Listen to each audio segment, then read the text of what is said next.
All right, folks, so the first 2 weeks, we're gonna focus all on escapes. Let's go over the mount escape first. I wanna show the basic knee to elbow, a couple variations, and then how you can set it up with a really good trap and roll. So the first couple reps, I want the person on top to just go ahead and sit back, have all your weight in your hips right here, and this can be a situation where it feels hard to escape. So the steps are going to be kicking your legs straight and getting on your side, and it's all about this hand position. If I'm trying to coach you and you're escaping mount and I'm telling you get your hands in the correct position, this is what we're talking about. You gotta frame with your top arm across, stack your hands up right here, and I want the person on top to try to slide up into a higher mount. If the arms aren't in a strong position, that's what you're gonna feel. So make sure each time that you can frame, and if they try to slide up into a higher mount, should be a nice strong hand position. The next thing I wanna talk about is this whole crossface situation. If there's a very deep crossface, go and get like a deep crossface here, and you're getting your head turned the other way, that's not it. You wanna make sure that you can tuck your chin into your chest and your shoulder towards your face.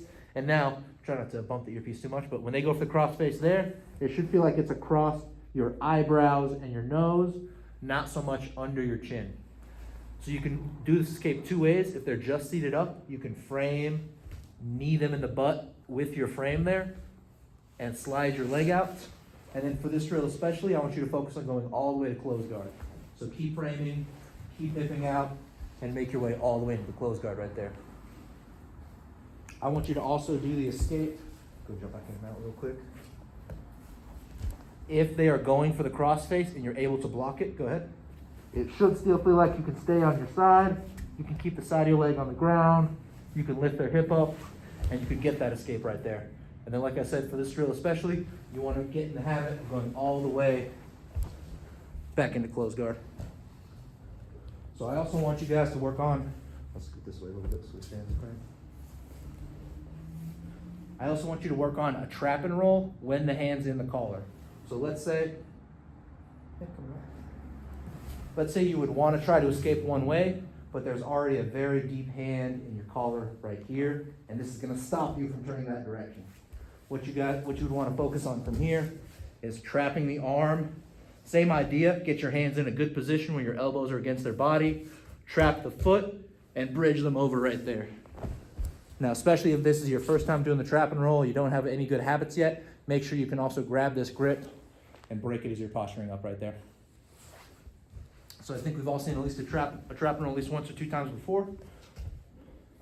So maybe in the last 3 to 4 minutes of working on this technique, working on the knee elbow escape, working on the trap and roll, you want to combine those two techniques. So if you trap the arm, but you don't do a very good job of trapping the foot, when you go to bridge the person over, they can step their leg up to defend the trap and roll, but that gives you, just go and step it up over there. That gives you the space you need for that knee to elbow escape, and you can connect those two moves. And just like before, you want to go all the way into the close guard right there. So let's do that one more time.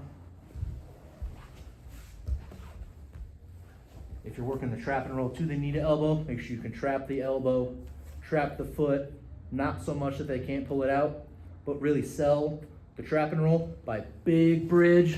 They're going to post their leg, and that's the space you need for that knee to elbow escape. Thank you. So especially for those escapes, you want to get in the good habit of going all the way to close guard, and when you end up on top, break that grip.